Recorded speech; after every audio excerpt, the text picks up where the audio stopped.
everyone, kumusta kayong lahat? I'm glad to be here. Ngayon, para simulan ang nakaka-excite na journey sa aking negosyo at paggawa ng video sa social media. Ako si Cos Medrano, may-ari ng CS Medrano Car Wash.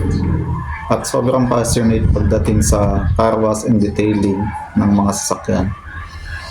Ngayon, gusto kong magbahagi ng kaunting impormasyon tungkol sa sarili ko at kung bakit ako nagpasyang sumabak sa mundo ng negosyo at ngayon sa social media. Gusto kong i-educate ang mga car owners kung paano ba ang tamang pag-aalaga ng kanilang sasakyan upang mapanatili nito ang pagiging pristine at ganoon na rin sa mga may katulad kong negosyo. Simula, kala ko noon ang car wash ay napakadaling negosyo. Hindi pala.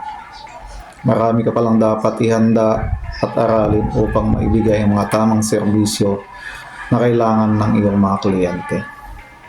Along the way, natutunan ko kung ano-ano ang mga ito, yung mga proper way upang maibigay ang mga tamang serbisyo. At ngayon, napagtanto ko na gusto kong dalhin ang aking passion to the next level at ibahagi ito sa inyong lahat.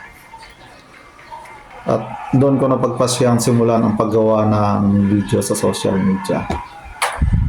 But like any journey, starting can be the hardest part. Paano nga ba natin ito sisimulan? Para sa akin, it's about taking the first step. No matter how small, it's about embracing the uncertainty, learning from failures, and celebrating successes along the way. Together, let's turn our dreams into reality. One post, one video, one connection at a time. Kaya sa lahat ng mga nagnanais na maging entrepreneur at content creator dyan, nais kong hikayatin kayong lahat na gawin ang unang hakbang na yan. Magsimula gamit ang meron ka at ibahagi ang natatanging kaalaman. At huwag kang titigil sa pag-aaral hanggang sa makamit mo ang tagumpay. Salamat!